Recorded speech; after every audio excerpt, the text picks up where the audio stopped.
Donald Trump is having a catastrophic Sunday morning. He's in Bedminster right now, and according to the Wall Street Journal, he is telling his closest aides and advisors that he knows the United States lost this catastrophic war to Iran. He wants to try to declare victory by just having Iran open up the Strait of Hormuz. According to the Wall Street Journal article, Donald Trump does not even care about talking about denuclearization anymore. But Iran has remained firm on all of the conditions that it put in the Memorandum of Understanding in order to open the Strait of Hormuz.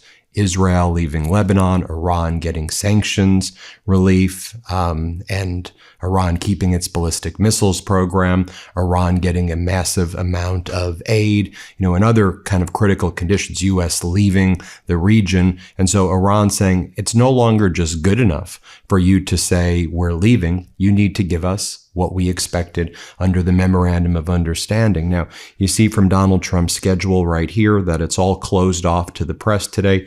We've got some photos of Donald Trump kind of roaming around and lurking at the Bedminster golf course in New Jersey. He's been posting, again, these weird images of James Tallarico, very strange behavior by Donald Trump right there. We also know that Israel is now threatening that if you're not going to escalate, Donald, and attack Iran, we're going to do it without you, and we're going to drag you into it. Also, Netanyahu and other top Israeli officials are saying they are not agreeing to the so-called Board of Peace plan in Gaza that Donald Trump was talking about 2 weeks ago or a week and a half ago. Trump's like, we did it again. I'm declaring another deal in Gaza, and Hamas has agreed and Israel has agreed. And Netanyahu said, let me be very clear. We don't agree to any of this. We don't want any deal at all. And Netanyahu said, while I remain the prime minister, there will never be a Palestine that comes at the same time, where Brad Cooper, who leads the U.S. CENTCOM, and he's really made a fool of himself, over the past several months, this guy, he was in Israel with Netanyahu when Netanyahu was saying that. We reported earlier this morning, but let me reiterate as well, the Iranian-backed Houthis in Yemen have been launching multiple attacks against Saudi interests in Yemen, as well as in Saudi Arabia. Show you the B-roll right here. The Houthis launched ballistic missiles and drones at Yemen's Al-Muqa port, causing fires and heavy smoke.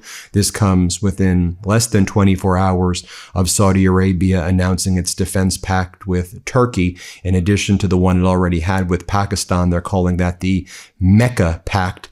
And as I've been saying, the Houthis were going to test the Mecca Pact right from the outset, and they weren't afraid of it. Notably, last night, you also had a Aramco facility in Saudi Arabia that was struck hard as well. And that was the Jabil refinery over there in eastern Saudi Arabia, still on fire right now. The Houthis issued a statement saying they succeeded in targeting the Aramco refinery in that Jabal area, the industrial city area in eastern Saudi Arabia. So with all of this taking place, Donald Trump sends his bootlickers, his MAGA sycophants, to do the morning shows, and they just spew lie after lie. For example, you have MAGA Republican Senator Jim Banks this morning saying, I think that Donald Trump is the biggest peacemaker ever. All of this is exactly what peacemakers do. This is MAGA Republican Jim Banks. Let's play this clip. A new war in the last 4 decades. Senator, do you still see President Trump, now we're nearly 5 months into the war with Iran, as the greatest peacemaker? I do. His legacy is going to be largely wrapped up in ensuring that Iran never has a nuclear weapon. I do not want my kids to grow up in a world where Iran has a nuclear weapon that will be pointed directly at the United States of America, at our troops abroad, at our allies. And President Trump is the first president in 47 years who's had the guts to stand up to the regime there and tell them that they're not going to get away with it. There's been lots of good news of what's happened. The greatest military in the world, as an Afghanistan veteran myself, watching what our military has accomplished, wiping out 85% of Iran's ballistic missiles, Iran's defense industrial base, and making sure that they can never achieve their ultimate goal to have that nuclear weapon. Then you have Donald Trump propagandist Maria Bartiromo saying that If Democrats say that the economy is not doing well, well, that's just pure propaganda, she says. She goes, it's doing amazing. She says, I talked to CEOs and the U.S. economy has never been better, she says. And of course, maybe if you talk to CEOs who are celebrating layoffs and who have gotten richer while the American people suffer, but this is exactly what is wrong with our country right now, and the American people know it. Here, play this clip. You know, President Trump is constantly talking about record markets, you mentioned there, rising wages, and what we are still seeing, fewer layoffs. But yet this week already, we're going to be hearing from Democrats about how horrible the economy is. So yeah, but that's just propaganda. I mean, look, things are going well. And I think we all feel it, right, Griff? I mean, look at where we are right now. You've got job creation. You've got economic growth. You've got $18 trillion of new investment. The president's main priority has been to put America first and get the supply chains back to America so that we're not reliant on, Asia for semiconductor chips, which we need for defense, or, China for pharmaceutical components. So that in and of itself is such a positive for the economy and for growth. So really, everyone's going to say what they want to say in a campaign season. And I expect the campaign season is, ramping up right now. But when you actually look at what's going on, things feel pretty good. I've spoken with a number of CEOs who tell me that business is up strongly. And it has to do partly with the big, beautiful bill. Now, going back to that MAGA Republican Senator Jim Banks for a moment, he then echoes what Maria Bartiromo says, and he says, yeah, I give the economy an A+ right now. Play this clip. Let me ask you now about the biggest issue for voters, the economy, one of the most defining issues of the midterm, certainly. President Trump said this week, quote, I think we should be given an A+ on the economy. Friday's jobs report, as you know, says the U.S. lost 23,000 jobs in July. Do you think President Trump deserves an A+ on the economy, Senator? I do. And here's why. Every single jobs report, except for this one, has exceeded expectations. And there's still good news, even in this July jobs report, about the resurgence of manufacturing jobs and construction jobs that are being created in America. Never forget that the last 2 years that Joe Biden was in the White House, we lost 250,000 manufacturing jobs. And we've seen a significant resurgence because of President Trump's trade policies in bringing back those good paying factory jobs, advanced manufacturing jobs. We're seeing it nowhere more than in states like Indiana. That's the return of the Made in America economy. Those are long-term sustainable jobs. And we're going to keep seeing that in this Trump economy. So then Trump sends his national economic advisor, Kevin Hassett. This guy lies about everything. He did the various morning shows. I'll just show you this one clip where he says, we actually have no inflation right now, he says. He goes, there's zero inflation and we're experiencing a massive boom, he says. Here, play this clip. So it does seem as though the president's policies have led to this economic situation where the job growth is slower than in the last 18 months of Biden's administration. Right. Well, let's unpack these things. First of all, if you look at the latest inflation numbers, right, the consumer price index was negative for the month of June. Core was 0. That's the thing that the Fed cares about. The PCE index, which is the Fed's #1 index, was negative both for core and top line. And so all of the price data have been decelerating.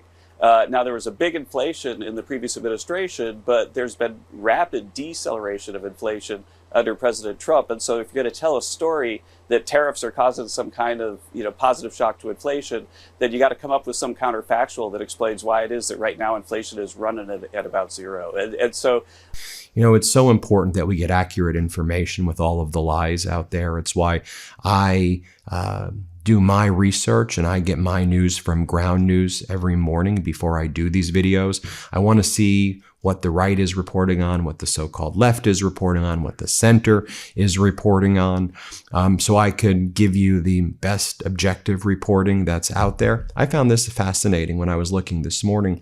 The story about how Trump wants to end this war and basically surrender.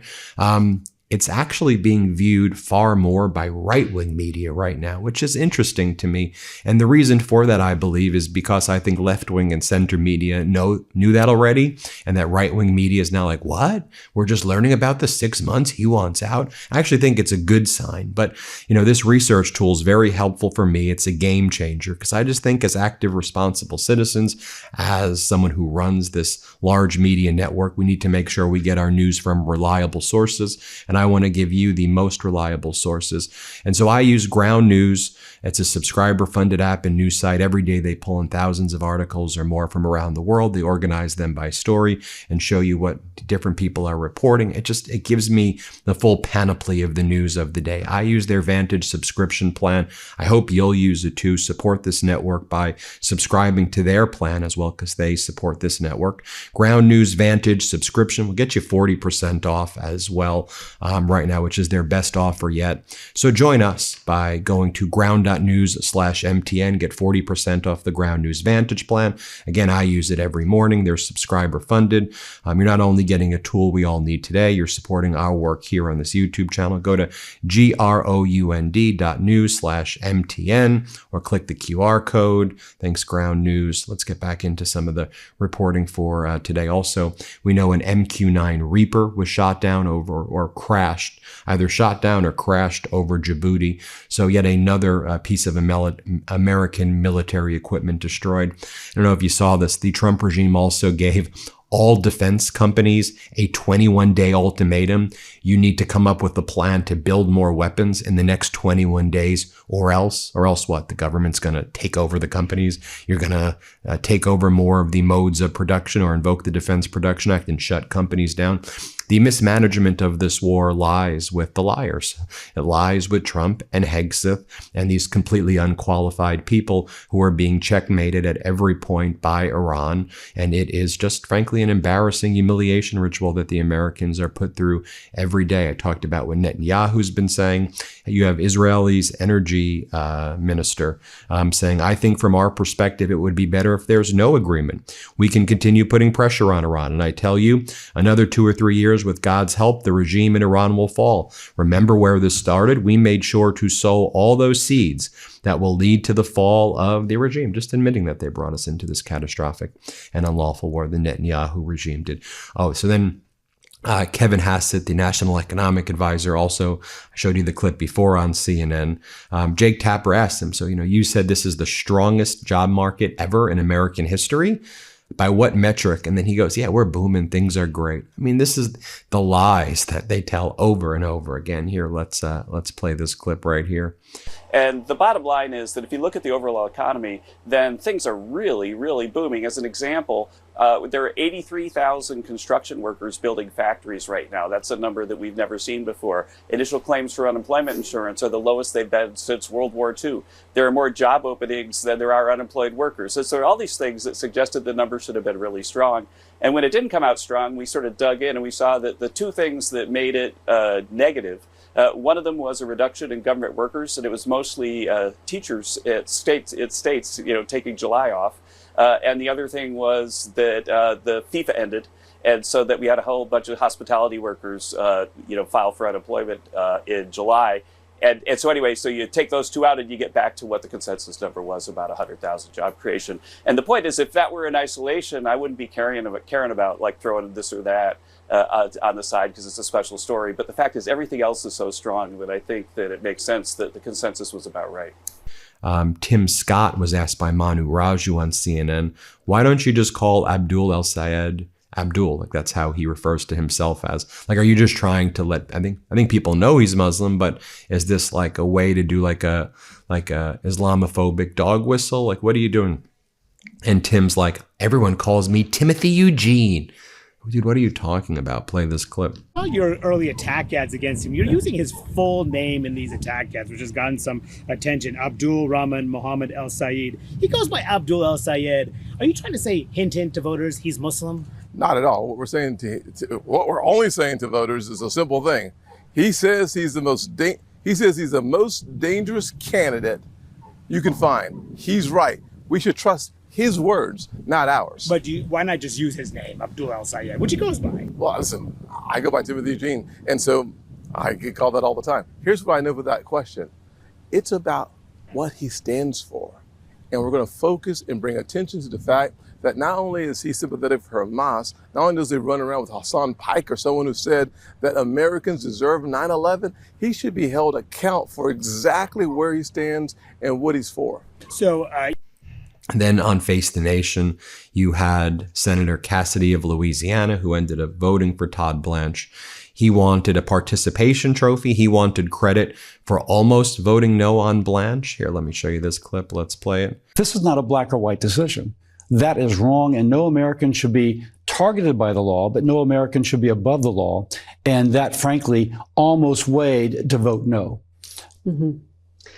And you're just hoping you had to accept it.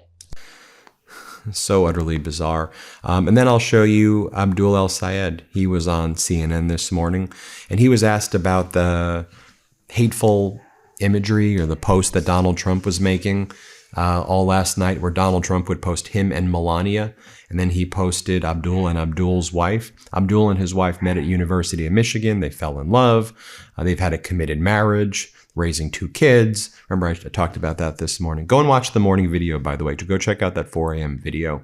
If you can, go back and watch that. I think it was comprehensive. And Trump posts him and Melania. He's like, there's 2 types of Americas. I don't know.